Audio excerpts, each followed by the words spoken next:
Hey girl, hey, it's IFBB Wellness Pro, Emily Smith, and NPC wellness competitor, Elisabeth Sundin. Welcome back to the Wellness Girlie Gang podcast.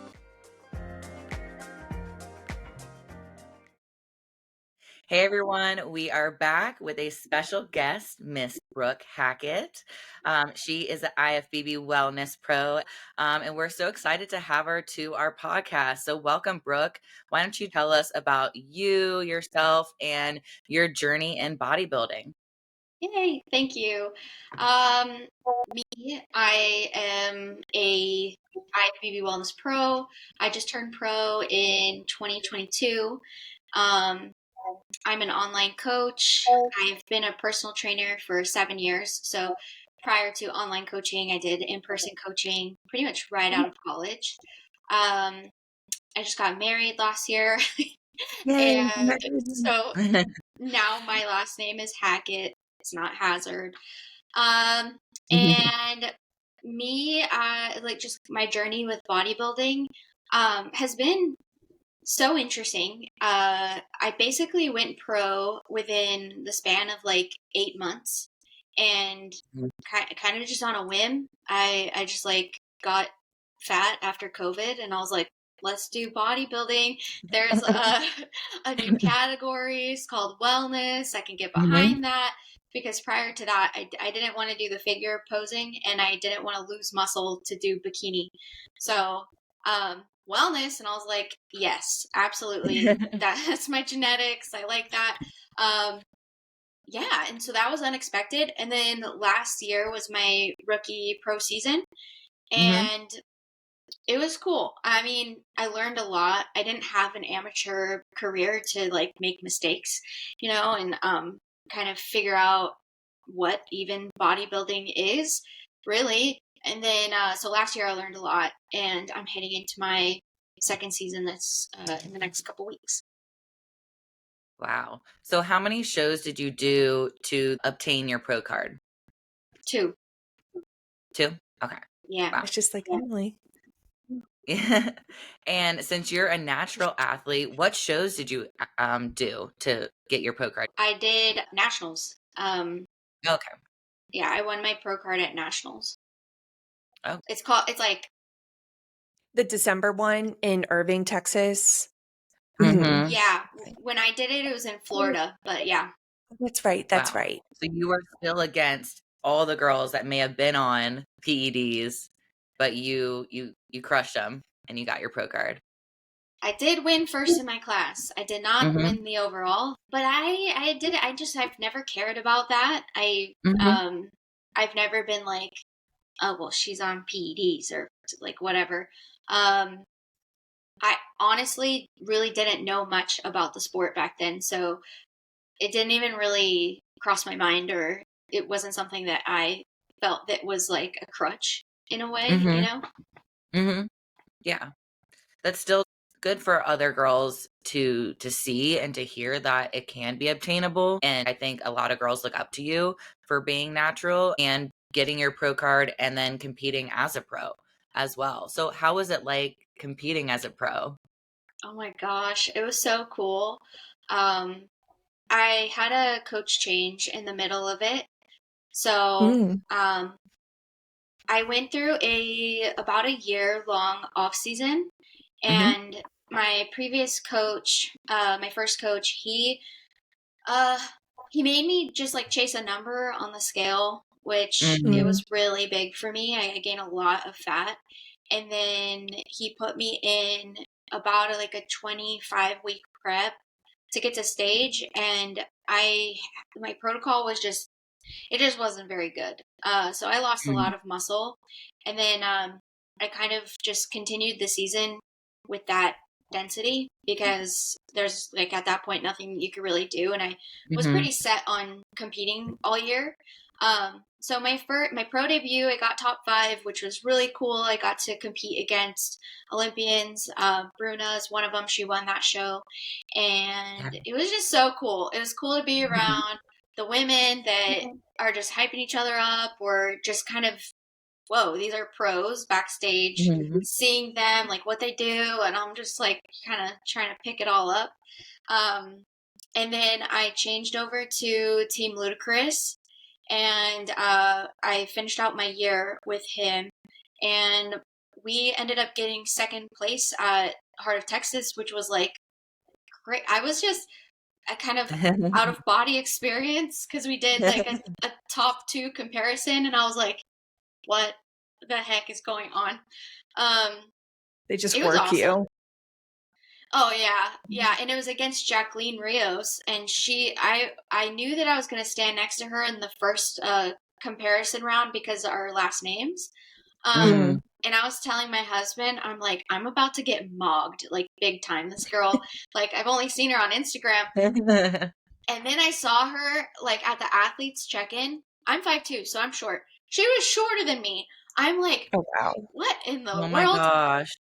I couldn't believe it. And over the course of her, from my understanding, her year last year, she had to lose muscle to be fruitful and try to get to Oh. Olympia. So Mm-hmm. she looked tiny. You could tell she suffered probably a lot, you know. Mm-hmm.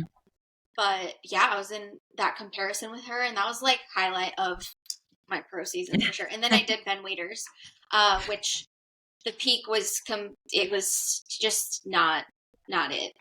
Yeah. So yeah.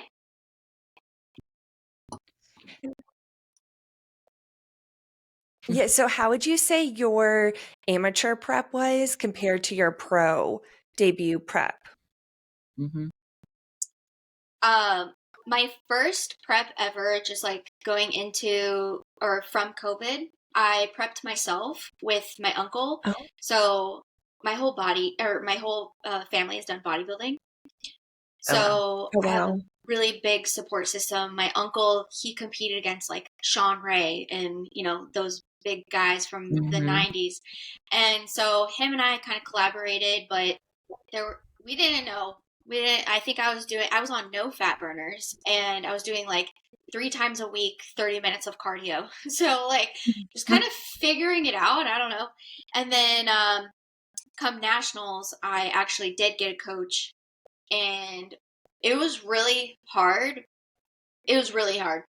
I'd say experiencing everything for the first time was really awesome and metamorphic, but at the same time, it was freaking hard.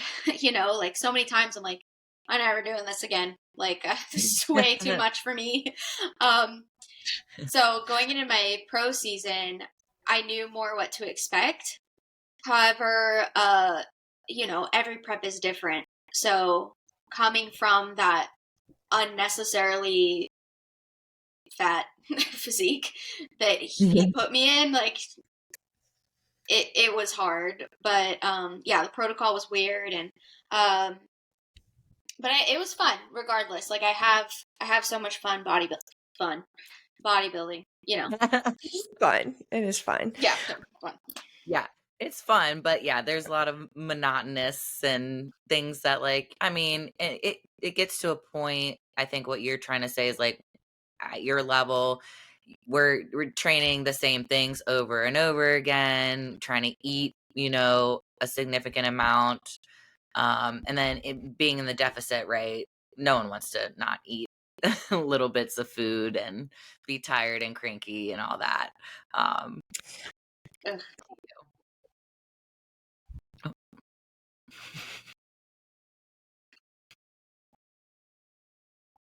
what is that like to you? You're like bodybuilding is fun. Like what is that? Explain that to you. I would say so. Coming from somebody that was a party animal, really just unhinged, like in high school and college. Um, like I told you guys earlier, I got a full ride to play soccer. So I've been an athlete my whole life, but I never gave anything 100%. I was very distracted. I really believed that I could never diet that hard. I could never do this. I could never do that. So just kind of being just getting a little spiritual, just kind of getting filled with thoughts by the enemy that like you could never do that, you know? So coming from that, putting all of that to the side, what was fun for me is it was like a cellular metamorphosis. Like I really lived up to, wow, I can actually do this. I can do hard stuff. I'm so capable. And all of those thoughts were just like irrelevant and just not from God, you know? And so I feel just that it was so fun to see my potential, actually give 100%, go all in, why not? And then those ideologies that flowed through for me just spread like rapid fire into the rest of my life. And it truly just has given me a different, I guess, like zest for life or a different perspective for life. And that is fun for me. Mm-hmm. Yeah. Bodybuilders are a different breed, you know, like what we're doing is not easy. Like not much of the general population can do what we do. But you mentioned that your uncle was your first, like helped you with your first prep, and your family is really involved. So you're very, very fortunate to have such a support system right off the bat, because you did not have to explain to your family, like, this is why I'm bringing my Tupperware and this is why I'm doing so much cardio. So that probably helped you too in your support system to push even further, because you knew they understood what you were going through.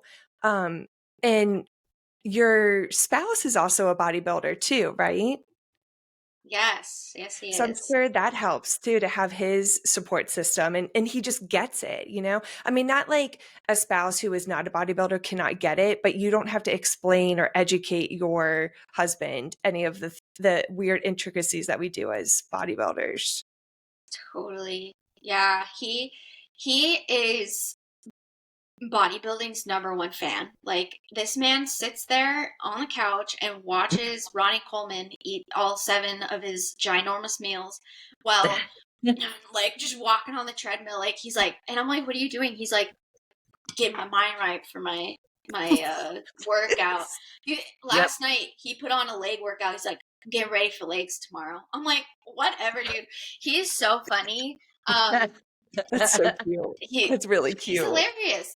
He's like, yeah, he gives the best ever pep talks. I remember specifically one time in my nationals prep, um, I just was crying all the time. I'm just like on the floor.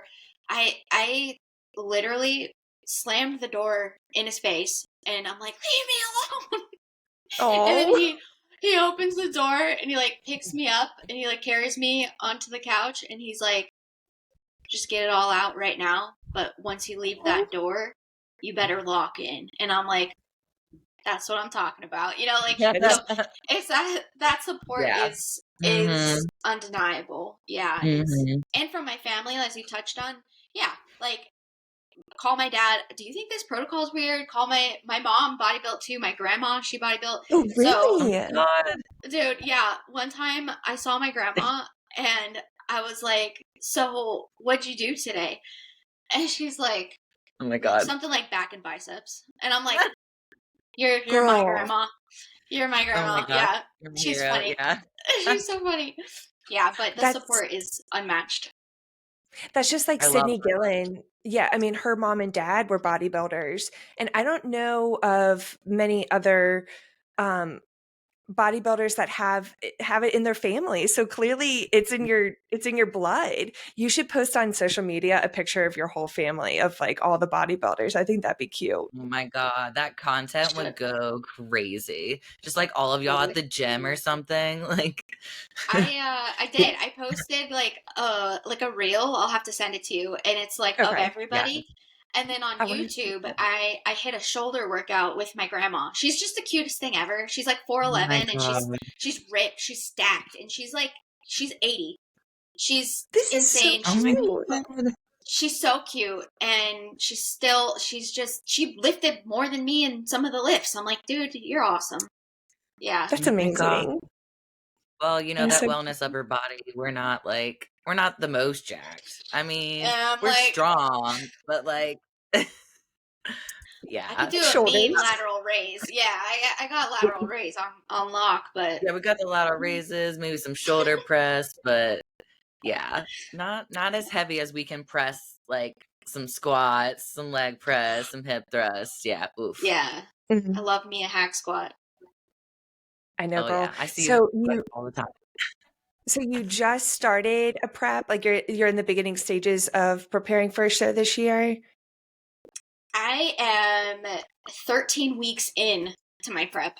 So Ooh, okay, okay. I'm like kind of in the middle ish. I'm like, Mhm. in the middle of it. Yeah, it is going really well. I'm very happy. Good, good. So I want to dive into because this is something that I'm struggling with right now. The off season, growth season body changes. Like, of course, you have higher Mhm, body fat. I gain body fat very quickly. And so it's just a daily struggle of trying to convince myself that I like the body that I'm in. So how do you deal with body dysmorphia, the off season look or growth season look? How do you deal with it? I, first of all, like love being thick. So I like my Amen, girl. favorite, like my favorite physique is full. I love to be full. I don't like uh, abs are cute, the glute ham tie's cute, but it's like for stage. And for me, I just feel more comfortable and I feel sexier and obviously like healthier when I have a higher body fat percentage. So that mindset helps me personally a lot. Is just like the smallest version of myself is not the healthiest or the sexiest, in my opinion. Some mhm, people think Mhm. otherwise.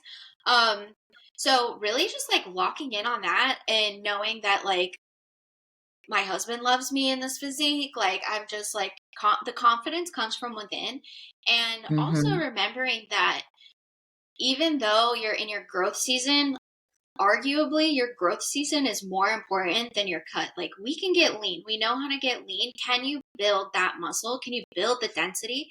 And mhm, knowing that I've been lean before, I'll be lean again. I'm just present here in this physique now. And what I do with this in these couple of months is going to set me up for my season. And just because you're not in prep or there's not a countdown to show doesn't mean you're not in pursuit of that stage day. So it's like so important to keep that in the forefront of your mind to know that you're still in pursuit of the ultimate goal, which for it's like Olympia is the ultimate goal. And so Mhm. um I also think that it's really important to have obviously good body image and maybe work on the relationship with that body image. I grew up playing sports, so like I've always had these huge legs, and my mom used to just tell me because I would get made fun of all the time. She'd just be like, "Those legs make you fast and strong for your sport," and I'm like, "Yeah, all right," Yeah, mhm. they do. So that made me feel like better Yeah. about them. Like, yeah, it's for a purpose. Mhm, Mhm. yeah, And I feel like it's a different conversation of like letting yourself gain unnecessary fat. There's like essential body fat. And sometimes you kind of like, there's that mental component where you're like, I'm not tracking. I need to like take care of myself right now. And mhm. I welcome that extra body fat right now in this state of mind, or that's just what you need. Um, but you can always recomp, you know? Yep, Yeah, it's so yeah, true. I like that. So speaking of off season and prep, what are your macros at? What is your diet like? Let's talk about nutrition. And then let's also talk about training too, because, all the girls want to know. Obviously, no one's trying to copy because we've had these conversations before on our podcast that, we get to a certain level and our training changes or our diet changes. Maybe your diet started a certain way, like you said before with your uncle. So let's just kind of talk about diet and nutrition. Yeah, I love nutrition. So, um, just like diet with my uncle was freaking awesome, like top tier. He's old school. He had me on like a 9-day carb cycle, which was sick. I loved it. Um, I think the biggest difference between maybe how I used to eat prior to bodybuilding and now is that I carry this into off season is it's holistic nutrition. So I don't do artificial sweeteners. I don't do barely do protein powder, and if I do, it's just specifically pro mix, so it has like holistic ingredients. And that has changed my life. I'm not bloated. I had really bad acne. I still struggle with acne, but my gut health is just so important. And as you guys know, that pours into so many other aspects of like your life and Yep. even muscle growth and your mental health and stuff. So I eat fairly like the same things um, in off season versus season, but just like way more in the off season. However, last off season, I only got my calories up to about 2,500 before heading into prep. I would like to get them higher, and I think like as if I had a longer off season, I could have. But your girl can eat. I really enjoy eating, so yeah, I just keep it clean, whole ingredients. You can have like your Saturday date night, go somewhere like good. But I'm just not into, Chick-fil-A or any stuff like that in the off season. Mhm. In That's good. season, yeah, I'm just doing a carb cycle. And if you like to get into macros, I did a test to see kind of, it was like a gut health test, an MRT test. Mhm. And it told me that my body assimilates carbs and fats way better than it assimilates protein. So that Mhm. was really valuable information for me. So I keep my protein at just 1 gram per pound, and then my fats are really high. So I love it, just like makes me feel nourished. I don't feel psychotic. My hormones are, taken Mhm. care of. And my carbs are pretty moderate, but I get a mean pump off of fat. And I don't know if you guys believe in like blood type diet. I think there's some Mhm. validity to it. So I'm type O, and just I get jacked off a steak, I gotta say. Ugh, Funny. there's nothing Yeah, wrong with That is that. interesting. I Yeah, love steak yeah. so much. I know. I remember in my prep last year, my coach, I mean, we had the same coach, and my fats were so high, and I was just like my body was just soaking it up. My body was like, yeah, all right.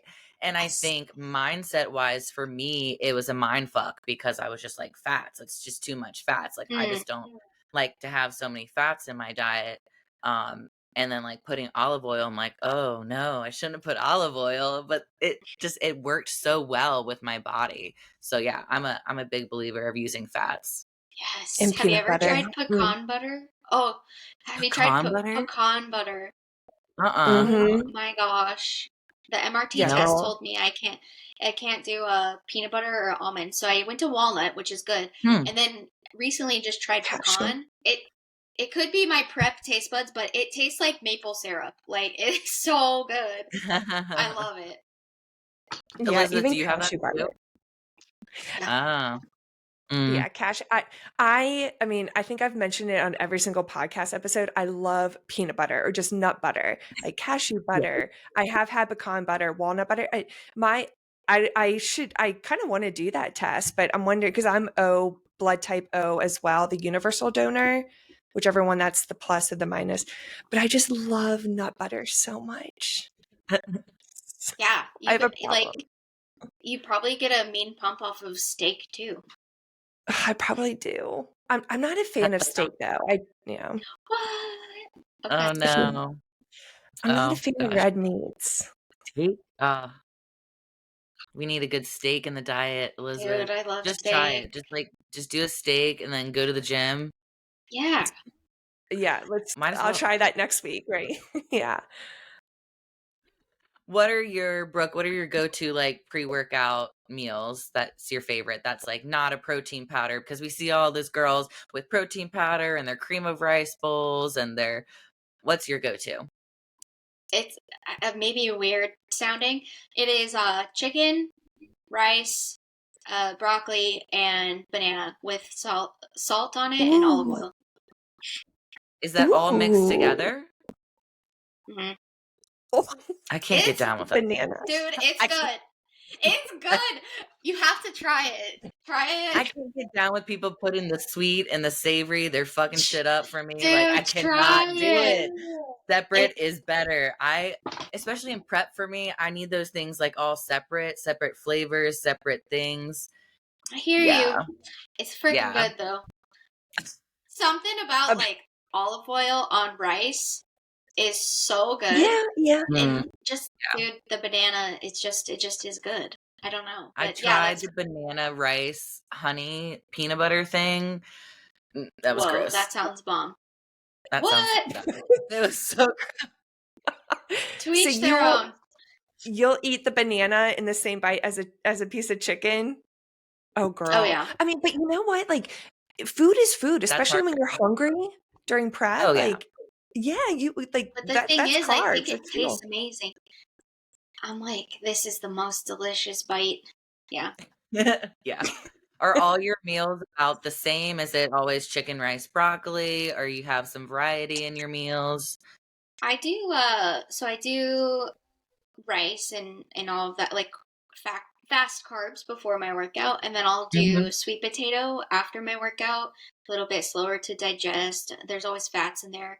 And Mhm. then my only other carb I have is oats. So I go oats, rice, sweet potato, and then no carb, no carb. I do 5 meals right now. Mhm. I think it's really important to have gut variability. So I Mhm. think that aids like digestion and just like my gut microbiome period is having just different things that I digest. I digest the same, like, let's say 15 ingredients per day, but Mhm. I'm still getting like my micros and macros. Yeah. Yeah. Yeah. Yeah. I find the same thing. Like my stomach is less bloated if I eat the foods that I know are going to digest well. Mhm. And I mean, with that, it just takes some time knowing your body, trying different things because maybe you work with a coach and they put in something and then you're like, oh no, like I can't do that. Like Mhm. broccoli for me, like I can't do broccoli. Which it's such a like bodybuilder thing, right? The chicken rice broccoli. Um, I love my green beans. I love maybe Mhm. some green peppers cooked. Um, Cucumbers sometimes they cause a little bloating sometimes. Really? Um, yeah, like salad stuff, like Do you raw take veggies. the I skin off? think take the skin off. That's I could try that. that was my issue with Mm-hmm. cucumbers was the skin because they put like wax on it when they sell them. Yeah. So you like I take try to that get off. organic. Yeah, I try to get organic, especially apples and cucumbers, just because it that wax stuff, it tastes so gross to me. It's disgusting. So organic, usually they don't have that on it. Um, yeah, I will pay a little bit more for that, but it's fine. Oh Mhm. yeah, same. Yeah. Okay, so what about training? Because we see a lot of training videos on your social media. Like you're crushing it, girl. Like you're Yeah, killing it. You girl. know how to train intensely. Like obviously you came from a bodybuilding background, training background. What's your training split like as a wellness pro? It has changed quite a bit. Thank you, by the way. I really love training. I love anatomy and physiology. I love how it plays into your training. And I think the most important factor when it comes to bodybuilding and like lifting period is mind to muscle connection. So I talk about that a lot and like creating your own resistance and understanding that the amount of weight you're pushing does not matter if you don't have, mind to muscle for proper form, range of motion, things like that. Mm-hmm. So my split has changed now that I'm in prep. I had to take the volume down a little bit. I was just talking to my coach. It's like a great problem to have, but my strength has not gone down at all, but my food has gone down obviously, so I am just not recovering as well. So I need Mm-hmm. Mhm. to just take the volume down a bit, um and focus on just 1 hour lift, get in, do my best, get out, recover. And I'm doing quite a bit of cardio. So just keeping the legs, I lift, I train legs like 4 times a week. So my split. Monday, I'll do like a full lower body, kind of focusing on compound movements. And then Tuesday, I have shoulders. Wednesday, I have a rest. Thursday, I alternate bi-weekly. I'll do either quad isolation, and then the next week I'll do hamstring isolation, and then I just switch back and forth. And then Friday, rest, and then Saturday, glute isolation, Sunday, rest. Nice. So yeah, how many times a week do you do the hip thrust? I do hip thrusts right now twice a week.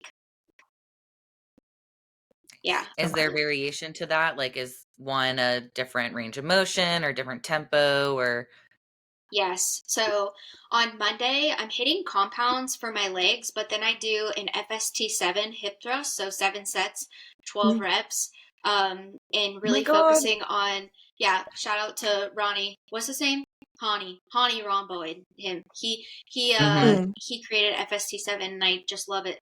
And so I'll keep the weight pretty moderate and focus on a mean glute pump like crazy. And that's like a full hip thrust. I'm not doing a Costco bridge or anything. And then on my glute isolation day, I'll do heavier. I'll do a heavy complex. So I like to do 12 reps, usually 4 sets of regular reps. And then this is where it gets weird. I don't even know how to explain it. So I'll do 12 reps of my heavy lift, and then I'll do 6 bottom reps working on like my glute ham tie. And then I'll do 6 deficit reps where I put my feet onto the bar and I like press it against the rig. And it creates all this really juicy tension. And you have a really mean deficit to stretch your glutes. So I could show you better than I can tell you. It's a complex though, and I'll hit that on my glute isolation days. Wow. That's insane. Yeah. I mean, to think about it, if you're just starting out as a bodybuilder or wellness competitor and you're just training, you think you're going to go to the gym, you're going to hit your 4 sets, and 12 to 15 reps or whatever your rep range is. Okay, cool. That can only get you so far, right? But what Brooke is talking about is the variation of styles of training that you can do at different levels to get the glutes to grow. Really, for wellness competitors, right? We want those big juicy glutes. We need them all over. We need them upper glutes, we need them side glutes, we need the hamstring tie-ins, we need all of it. So varying your training style and training intensely. I mean, it's not 4 sets. It's you have multiple sets, or you have drop sets, or you have sets within sets. So it's a lot to get to this level, and I'm sure your training style has changed throughout. What advice would you give someone who is new to the wellness division? I would say take a hard look at how you've been training and check your ego. That's like the number one thing that I'll have all of my clients do is go into a foundational phase. I don't care if you've been lifting for a million years. Like, I want to see your form. I want to see your intensity, your intention. I want to make sure that you know how to isolate your muscle groups, because in wellness, there are muscle, like you need a symmetrical lower body. And let's say for me, I was very quad dominant and I had no hamstrings. So I needed to really drop the ego, stop lifting very heavy, and isolate my hamstrings to bring them up to match my quads. So also take a look at your physique. What are you lacking? I would also say, prioritizing, I call them like 5 pillars. So mind to muscle connection, form, range of motion, intensity, and time under tension. And you have to make sure that you have all of those like down packed, and Mhm. becoming the master of the movement is really important. Just like really establishing those things first. Once you've done that, then you can play around with your movements. You do not have to change your movement all the time. I've been doing the same movements forever. But like you said, you switch the intention, you maybe switch the rep range, you maybe add partial reps till failure. It depends also like how much you're eating. That's Mhm. gonna play into your Good training point. style. Yeah. But yeah, I would say definitely number one, what does your physique need to be successful in wellness? And number two, can you isolate your muscles and do you have like mind to muscle connection? And then work off of that. Yeah. Yeah. Those are great. How do you handle like, hey, your quads are too big, you need to cut them down. Let's really focus on hamstrings. I know we talked before that most of the things that you do are very purposeful. Was that easy for you to just be like, okay, we'll just train hamstrings, or were you like, I miss training quads really heavy? How are you dealing with that, like mentally? Yeah, I spent about like 2 years prioritizing my hamstrings, and I still hit quads, but not as much as I would hit hamstrings. And I think the name of the game in bodybuilding, period, is you have to make yourself fall in love with stuff. Like, okay, cool, I gotta like to train hamstrings. And so, Mhm. I don't know if you're familiar with Lily Dong. She's a Mhm. Yeah, competitor. Oh, love yeah, her. yeah. She has these sick hamstrings, and she inspired me, and I was like, oh wow, her hamstrings are hanging, like I want those. And so I decided, okay, cool, I'm gonna like make my hamstrings match, and that was exciting for me. And yes, I did miss isolating my quads um as frequently, but it's like whatever, you got to do what you got to do. Mhm. Mhm. I feel like more often than not, we as women or previous athletes in high school or college, our quads are bigger than our hamstrings or glutes. Like, of course, it matters based off your genetics, but I wonder what it is about our bodies that as females, our quads are huge and we have to work on, because that was my feedback from nationals was bigger glutes, more hamstring, because my quads are fine. But of course, I feel like the feedback in wellness is more hamstring, more glute. Do you find like that's like Yeah. majority of the feedback? Yeah, I think for sure. I don't know, women just have like, I scientifically, what is it that women just like have a stronger lower body potential, For not like baby pound for making. pound, but because we have to bear children, something like I was gonna that. say Yeah. childbearing hips. Yeah. Yeah, but Yep. my dad, he said copy and paste with his quads. I have literally his quads. Like shape, structure, all of the muscles look exactly the same. It's kind of funny. That's That's so awesome. funny. Yeah, we love good quads though. Oh, Like, uh, we love some Oh, I good quads. know. They look so good. And like when you see somebody with huge muscular quads, you're like, you know that person worked hard. Like they are a hard worker. I mean, of course it's Mhm. genetics, but it takes time. It's hard work to build those, whether you did soccer or Mhm. basketball or volleyball or running. Like it took time to build it. So it's impressive. I'm looking agree. at Brooke's Instagram and her pinned the green national student, that quad flex. It's just like, okay. Yeah, they were That there. quad stop.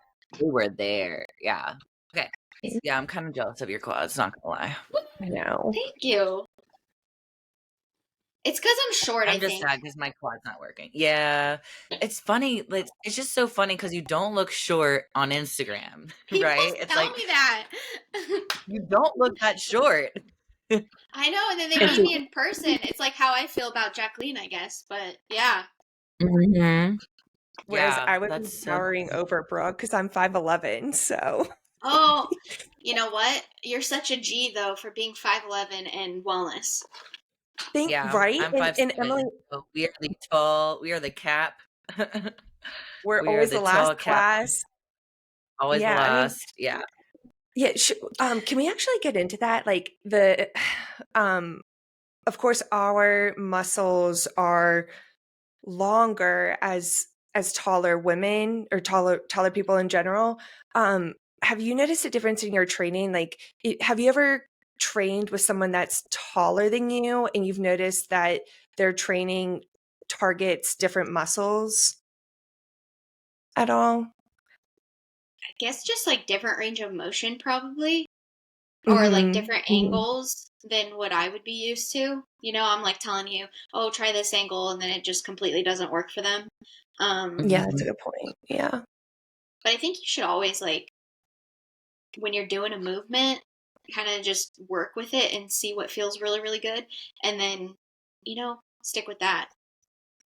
Yeah, Yeah. because like when you see squats, at least for my clients, I have tall clients and short clients. Some squats, like their femurs may be longer than the others, and they may be like leaning forward versus more upright. It's just really what's more comfortable for you and your body versus making it picture perfect, right? Mm-hmm. Because it's not going to be perfect for a tall person versus a short person. They're just going to have different anatomies. Mm-hmm. I would like to get into because this is something that we like to talk about on all our podcasts, and it's just like the mindset, any mental obstacles that has happened to you during prep or off season. How do you handle the mental side of it? Yeah, Um, yeah. Bodybuilding's so mental. It is mental, and you have to have, I think, such a strong sense of self in a sport where you're constantly being judged, and you have to establish a really, really strong why as to why you're putting yourself through something that is so hard, and something that during the days that are so hard and you are so hungry and you're about to give up, what are you going to think about to be able to tap in and that make you actually propel forward, or just, I think your mental health is very important. But yeah, I think a big thing for me is having a strong foundation with God. And like when my first prep, I didn't yet have that relationship, and with my past prep, I did, and it was such a solid foundation for me to think about, and also ask for guidance. And also, one of the biggest things was just understand that it's God's timing, and all I can do is my best and just put one foot in front of the other. And if, for Ben Wieters, like, I was really hoping to qualify for Olympia for that one, but like the peak didn't go well, like nothing. I was cramping on stage, like, but I felt that I worked so hard for that prep. It was a letdown, but then I thought to myself, there's got to be a bigger reason as to why like this didn't happen, and just like finding solace in that. And yeah, that's been like super game changing for me and my mentals, that um you just gotta show up and do your best and execute. That's all you can do. And what I'll also say is, please refrain from comparing yourself to anyone or anything, because that is a recipe Girl. for disaster. The judges are judging you, so why are you worried about what somebody else has, and it's not going to look the same on you. And if you are filling your mind with all this sense of lack and this fear of failure, and a judgment upon others or judgment upon yourself, you're not going to have fun. And you are quite literally stripping yourself from one of the most beautiful experiences, because you do get to go so internal, and you get to transform spiritually, physically, mentally. And like, why are you stripping yourself from that experience? So I think filling your mind with positivity. And I mean, you don't want to be like toxically positive, like sucks sometimes, you know, but like, cool, it sucks, whatever. Get through it. Cry, feel your feelings, whatever. Yeah. Yeah. No, I think that's super important because, yeah, we're not always perfect. It's not always sunshine and rainbows all the time. But I mean, sometimes you have to be a little delulu to like help you get out of that negative space, but don't go too delulu where you're like, you're not there, you're not ready, and people are like, yo, you got to reel it in. But I was just like, I'm going to win. Like, I'm going to win. I'm going to win. And everything that I did, if thinking about not eating a meal or thinking about not finishing a set or not finishing cardio, you know, those thoughts that come through your mind, um, then that's like, okay, hey, like Elisabeth and I have talked about before, there's someone else out there that can beat me. That kind of motivates me to push forward, and to keep doing it. Because yeah, Yeah. there are people like Brooke is a workhorse. You see Brooke, she's doing everything that, you know, bodybuilders are doing. And if you see that, then someone like me, I would be like, okay, I need to get on that level.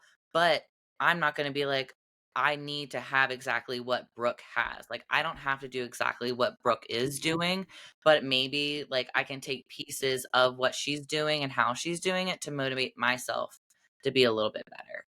Right. Yeah. Yeah. I feel seen too when you mention that, Brooke, of like, don't compare yourself because comparison is the thief of joy. Like, from my experience, I was one spot away from getting my pro card in 2023 and in 2024. So I placed third at nationals in Irving, Texas twice in a row. And so immediately, I mean, I'm very proud of how I did. But of course, in the back of my mind and internally, I'm saying, well, why her, not me? I mean, life isn't fair, Mhm. right? But everything happens for a reason. And I don't know why it happened yet, why that was the case, and why God didn't see that it was my time to get my pro card. I can't wait for the moment that I do realize why it happened. But you're exactly right. Like, you have to just enjoy it for yourself. It's your journey. You cannot compare your journey to somebody else's journey. And this is not easy, you know, like, I should be patting myself on the back that I did something that a lot of people cannot do. Um, yeah, Mhm. I'm still trying to figure it out why, but I need to be at peace with it, with how things are going. And soon, hopefully soon, I will understand why things happened the way they did. And of course, I enjoyed the process. So with that, what's a valuable lesson that you've learned through competing about yourself? Man. A valuable lesson that I've learned about myself, I think, is that I do come from that place where I felt that I couldn't do this. And I was, like I told you, party animal, very distracted, all those things. And the biggest lesson I've learned is no, you're actually a baddie and you can do the hard stuff, and you could do actually anything you put your mind to, because wherever your mind goes, the body will follow. And it's just kind of, you create this limitless, um I guess, mindset, and then it pours into everything, you know, and you just get to bulldoze through whatever you thought you couldn't do. And that's been 100%. The biggest lesson is that I can do anything I put my mind to.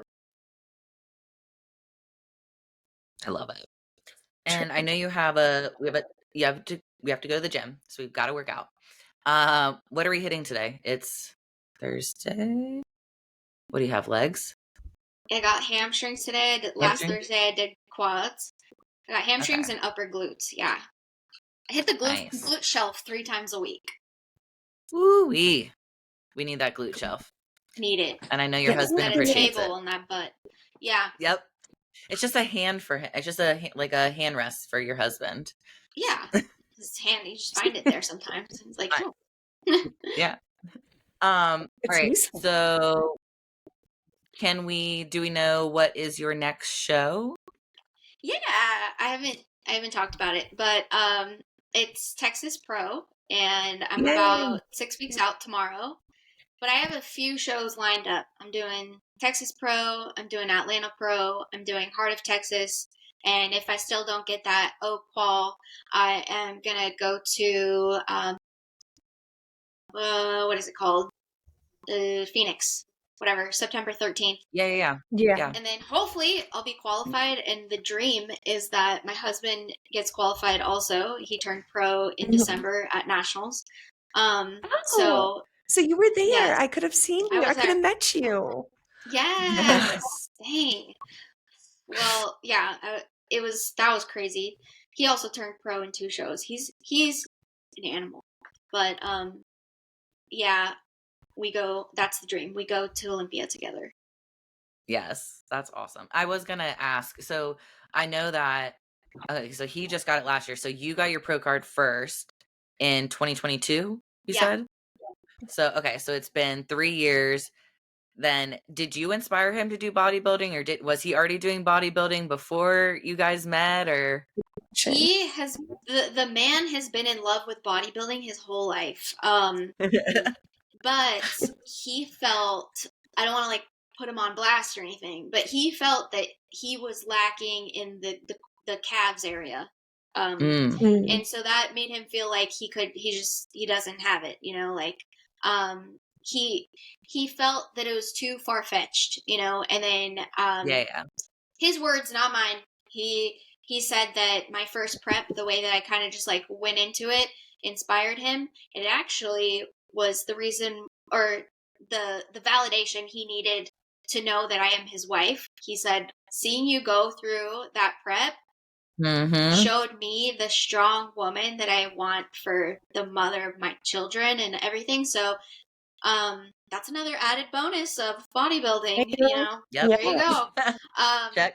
Yeah, so then after that, and then I won my pro card, he was like, I'm doing it, I want to do it. And yeah, so then he did it.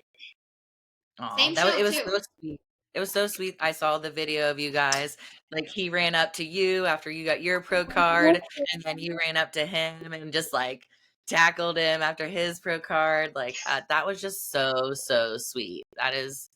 It's very surreal, and it's very beautiful to see, just because in the bodybuilding industry, like, everyone's looking at who's with who's looking good, who's winning shows, and being coaches too, and all of that. Like, it's just really good to see bodybuilding couples like that genuinely like care for each other, love each other, want the best for each other, and that it's just really, really beautiful to see. So Thank I love you. it. Thank you so Yeah. much. Yeah, after he Yeah. won his pro card, we had this moment where we looked at each other and we both just like started bawling because we were like, Oh, we both just you knew did like it. what it took to get there, Mhm. and we both know like now that exact moment, and it was just such a, I don't know. Yeah. Yeah. Yeah, Oh, but cute. thank That's you. really Yeah. sweet. It was just like we envisioned this, and now it's real. And Yeah. the reality is just so it's like getting your pro card. You're like, "Wait, what? Huh? This happened?" And that's Yeah. really sweet. Yeah, in your first prep, that's when he knew like you were his person, because not all of us are very nice and sweet in prep. And so that it's like he loves the true you, like the hungry, the tired. So that's really Mm, sweet, that means you found your person. Thank yeah. you. Yeah, Yeah. I wish he was here. He's the best. Like he's just freaking awesome. You guys would love him. Yeah, he's awesome. But I agree, and you're also not super cute when you're lean. So, I know, girl. like lean, hungry, tired, and The annoyed. face. That's not super cute. So, No. yeah, I guess he loves me. Yep, He still wanted to marry you afterwards. I mean, exactly. Exactly. that was Exactly. that was me in prep last year because I was planning for our wedding and in prep. So I got my pro card, I think a month or 2 months before I got married. And we did not plan for that second show. And I was getting crankier by the minute, and I'm like, he's going to divorce me before we can even get married. Seriously. But Sometimes you say stuff and you're yeah. like, sorry, didn't mean that. Yep. I know. Yeah. I'm like, this is not Immediately after you me. say it. Yeah. Yeah, but luckily we talk about our husbands on this podcast a lot because we've got some good ones. But hopefully Oh, they listen in. We'll just send them the link. Like, here, I talked about you. yeah. I boosted you up. Yes, we love you. Um, and okay, so last but not least, I know that we talked about this. I know that there's been some talk on social media about you not being natural. Is that the case? Tell us what are the deets, if you can tell. I will definitely spill the tea. So, what I will say is like people on social media are really funny. I've been getting accused of lying, of being natural forever, and I'm still 100% natural right now. Um, Although actually I never have used Clen before, and I used it now. Like I'm using Clen now. I don't even notice a difference, but apparently it helps retain muscle, so that's good. But it doesn't give me the jitters or any of those scary stories that I've heard. Um, Mm-hmm. so my problem is not that I can gain muscle. I know that. I must have a great thyroid because I can get lean, you know. Um, my problem is peaking, and my problem is Mhm. holding water on stage. Mm, So mm, something that I realized is that for my national prep, I was taking something called spironolactone for my acne, and mhm, it is actually a diuretic. So unknowingly, I was dry AF from the mhm. Spiro. So Oh. I am thinking about doing that again. I still have acne, so I'm like, cool. My coach is like, maybe we can think about it. And then in order to get hard or stay hard for stage, we are thinking of doing something the last 2 weeks or so. Um, so right now, I am excited, so excited to actually hopefully like peak and be hard and dry on stage. Yeah.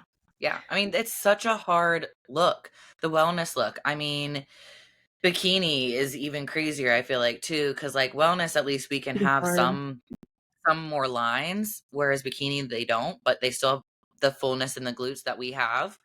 I don't understand. Um, so it is very hard, and gosh, I just commend all coaches that do peaking, especially at, the pro level. It's hard, but, and you could, maybe it's travel, maybe it's stress, maybe there's some other inflammation. But yeah, sometimes we do have to take, even natural athletes, like maybe we're increasing your vitamin C or ester C. We're giving you those Epsom salt baths to really try to dry you out. Maybe we're manipulating water, we're increasing your water, then decreasing your water. So there's things that we can do naturally, but then there's some point, like Brooke said, is if like her peak wasn't great, then maybe, I mean, she's at her potential of where she can go naturally to get the best peak that she wants to get, but she wants that Olympia qualification. Like she Mm-hmm. wants to and look good at Olympia too. So that's the goal. It's for a purpose. What about off season, Brooke? Would you dabble in any PEDs in off season, or is this just something purposely for the peak? So no, I personally wouldn't. I grow muscle. Like I just don't have a problem growing muscle. So anything like to grow doesn't feel necessary for me. Um, However, after this season, hopefully we get to Olympia.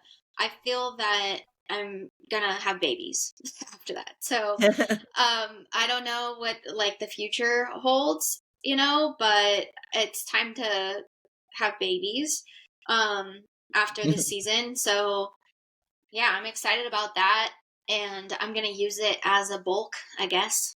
You know, just Yeah. yeah. I don't find it necessary for me personally, um, but what I do find necessary is being able, so when you're natural, you just have such low food and nothing's supporting your hormones, and oftentimes very high cardio, and it's really hard to maintain muscle.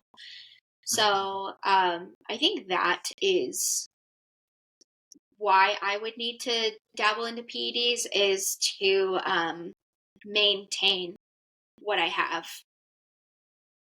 Yeah. Yeah.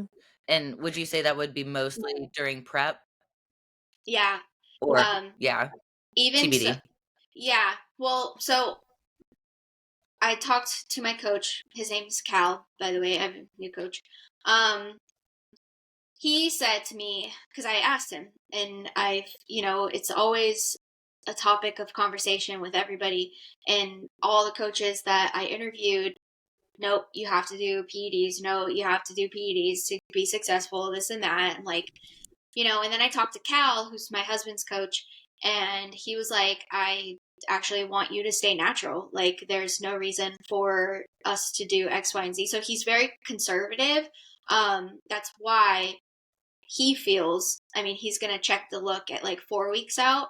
He feels we don't need anything until 4 to 2 weeks out. And so hopefully it's just there at the tail end. And I don't really know what to expect. So yeah, TBD. Yeah. Yeah. Yeah, I appreciate your honesty. And I mean, Brooke. plus, yeah, I do appreciate your honesty. And I think it being like your first cycles too, like you're just going to have such good results. So I'm really excited to see your peak, honestly. Like this is going to be good.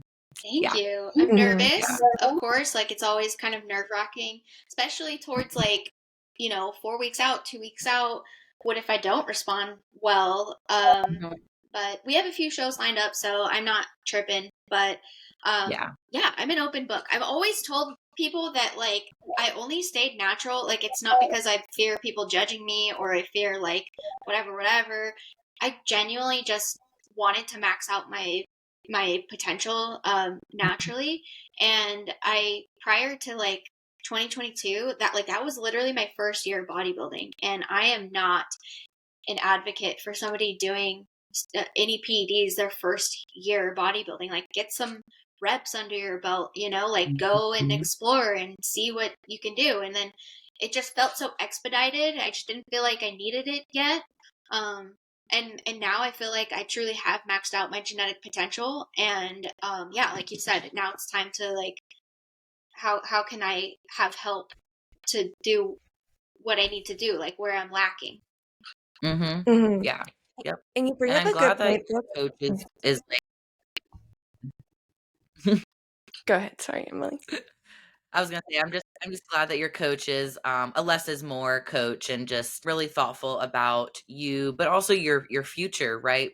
Coaches really do need, and for coaching females especially, really need to be thoughtful. Are we thinking about having kids in the future? Because I mean, you're probably going to be set up really nice. Like you're going to have kids pretty easily. We got strong legs, you got a strong core, great foundation, you're eating healthy, right? You're not using a ton of gear, if any at all. And so like your health, and you're so ready to have those babies. I think it's just really good that your coach is thinking about that too, and you're thinking about that, because this sport, you have to think about your health, your future health. It's not, even if you want to expedite something, it's like, okay, yeah, but at what cost to your health? So yeah, I Mhm. think that's super important. Yeah, and I, Brooke, again, appreciate your honesty, because it's not talked about enough of we as females in the bodybuilding realm of what you're doing now is going to affect your future. So are you planning on having babies? You need to keep in mind what you're putting in your body. Is that going to affect your fertility? Yeah. I can't wait. I can't wait for that portion of my life. Every time I look at my husband, I think he's the most handsome guy in the world. So I'm like, dude, like, can't wait to have your babies. And I think that they're gonna be little teeny genetic freaks also. And yeah, but I totally want to share my, story with getting pregnant, and can't wait for all of that to happen, and how I intertwine fitness into it. That'll be really fun. I just personally probably won't show their face on social media. That's something that we've talked about, but otherwise, yes, absolutely. I just can't wait. It's just like, that's the beauty of life. It's fun. Like, just, you're at where you're at now, and then you can just have fun every step of the way. Yeah, and you being a coach too, it's a way for you to then share your journey and be able to teach other pregnant women from your experience, as well. So that's just like the next phase of life. You know, you're getting married, you're having babies. Yes. So let's see. Well, thank you so much, Brooke, for your time today. It's really been a pleasure just getting to know you, and to hear your future goals. We're excited for you and your next shows and the next phases in your journey. We're always going to be rooting for you. For all our listeners, Brooke, just tell us where they can find you, your Instagram, any other things that you want to plug. Hey, well, thank you for having me. I could talk bodybuilding all day. It's like my favorite thing to talk about. So anytime you guys want to chat, I'm down. My Instagram is Brooke Hackett underscore Fitspo, or Brooke Hackett Fitspo underscore, something like that. My TikTok is Brooke Hackett underscore. And then if you want to inquire for coaching, my website is fearlesstoflourish.com. Awesome. Well, thank you again, and we will talk to you very soon. All right, bye everyone. Bye. Thank you. This episode is brought to you by Wolfpack, gear built for life on the move. From backpacks, duffel bags, to meal management bags, Wolfpack keeps you ready for the gym, travel, and everything in between.